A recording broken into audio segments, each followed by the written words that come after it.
Saudamos a todos amigos, amigas, irmãos e irmãs com a graça e a paz do Senhor Jesus. Aqui estamos, iremos iniciar uma nova série, Fogo da Provação.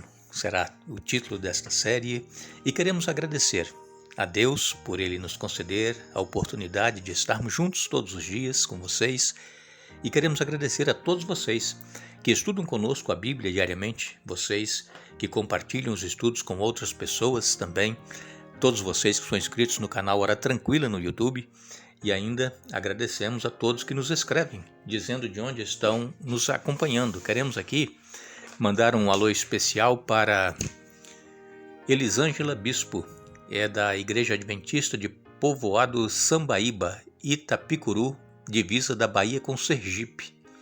Dolores Polieim e Edemar Teixeira são de Guabiruba, Santa Catarina. Raimunda de Assis é de Novo Remanso, Itacoatiara. Daniel Júnior é de Belo Horizonte. Rosenir e Yane são de Rio de Janeiro. Jardileide Silva é de Jacobina, na Bahia. E todos os demais que nos escrevem, nós agradecemos e mandaremos sempre um alô para vocês. Iremos orar. Querido Pai que estás nos céus, te damos graças pela vida, te damos graças pela oportunidade que temos de uma vez mais estudar a Tua Palavra.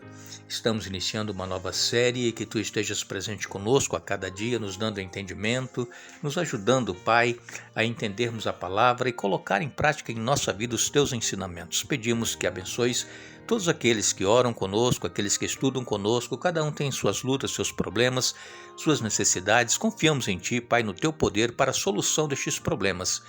Faça a obra, Pai, na vida de cada um, em nome de Jesus. Amém. Nas próximas semanas, nós estaremos juntos aqui estudando sobre este tema, o fogo da provação.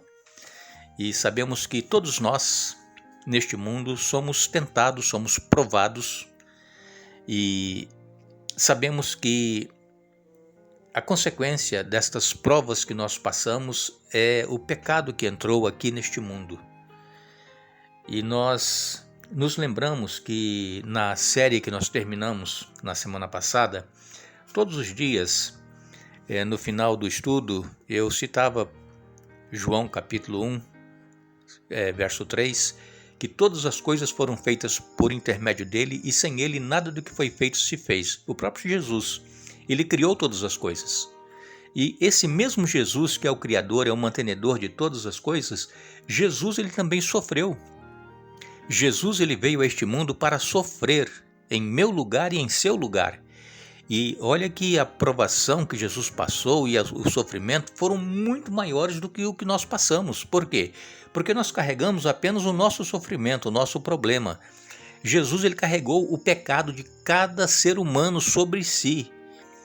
Jesus tomou sobre ele a responsabilidade de pagar o preço do pecado, dando a sua vida para morrendo por nós na cruz do Calvário. E então esse Jesus, ele chorou. Você pode ler isso em João, capítulo 11, verso 35. Jesus chorou. E não foi uma vez nem duas, não. Jesus passava noites em oração e com certeza ele chorava nas suas orações, assim como foi naquela noite anterior a sua crucificação. Ele suava gotas de sangue e Jesus ele sofreu demais. Jesus ele foi desprezado, Jesus ele foi rejeitado entre todos os homens, e o profeta Isaías diz isso lá em Isaías capítulo 53, no verso 3, que Jesus ele é um homem de dores e sabe o que é padecer. Então Jesus ele conhece o meu sofrimento, Jesus ele conhece o seu sofrimento. Não pense vocês que por nós aqui estarmos trazendo para vocês esses estudos e procurando nos incentivar, nos animar, nos fortalecer na fé, não pense vocês que nós aqui também não temos problemas. Todos nós temos problemas, cada um tem um problema de um tipo. Então,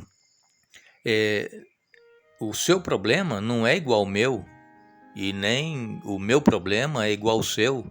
O meu problema não é igual ao da minha esposa, cada um tem um problema. Então, Jesus, ele quando deu a sua vida lá na cruz do Calvário, ele chegou a bradar: Deus meu, por que me desamparaste? Jesus se sentiu sozinho naquele momento em que ele estava entregando a sua vida para nos salvar. E nós sabemos que é por este Deus, por este Jesus que veio aqui na terra, é através dele que nós nos movemos, é através dele que nós vivemos, é através dele que nós existimos. O apóstolo Paulo disse isso em Atos 17, verso 28. E então, nessas próximas semanas, nós vamos, dentro da Bíblia Sagrada, procurar entender, compreender a razão de existir sofrimento. É claro que nós não temos resposta para todos os sofrimentos, claro que não, mas sabemos que Deus, ele é amor. Deus, ele contempla cada ser humano, Deus, ele vê o sofrimento de cada um, e com certeza aqueles que perseverarem, mesmo em meio aos sofrimentos, receberão o galardão da vida eterna.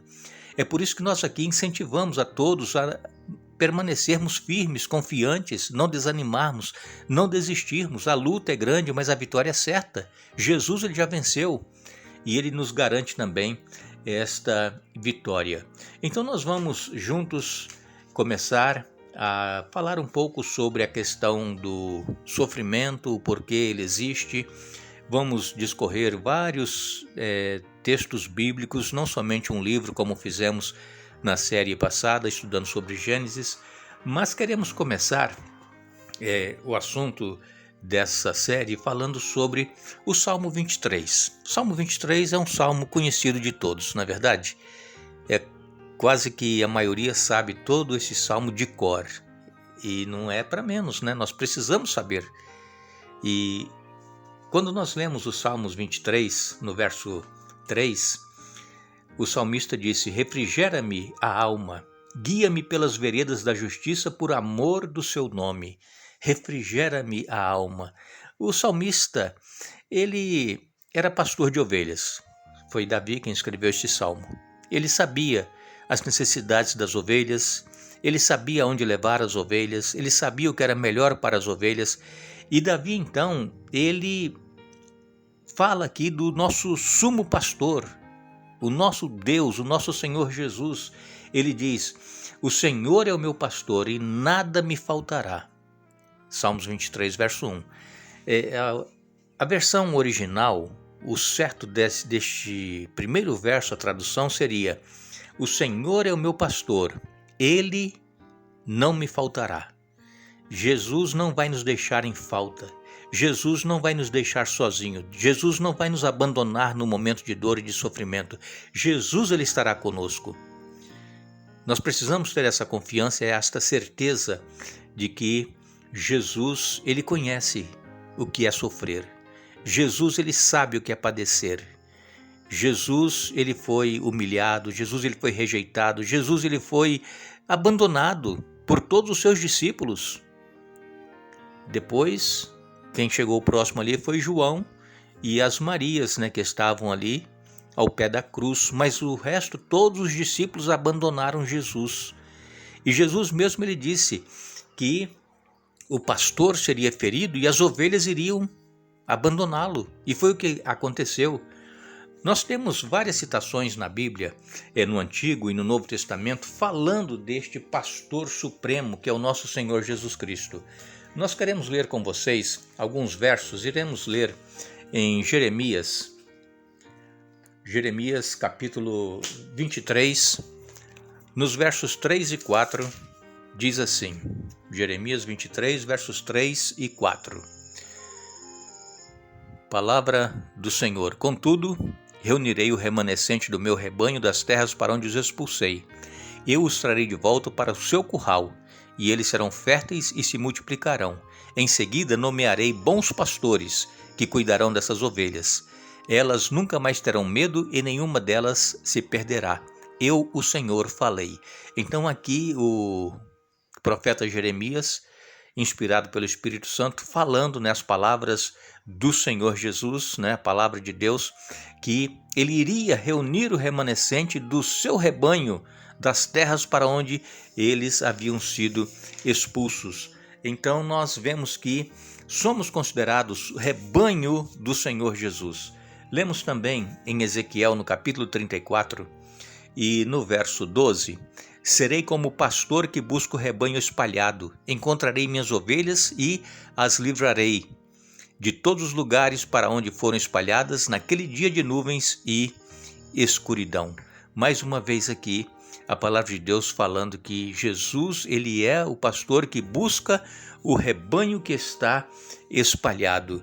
Temos também ainda na palavra de Deus, em João capítulo 10, nos versos 14 a 16, Jesus ele disse: Eu sou o bom pastor, conheço minhas ovelhas e elas me conhecem, assim como meu Pai me conhece e eu o conheço, e eu sacrifico minha vida pelas ovelhas. Tenho outras ovelhas que não são deste curral.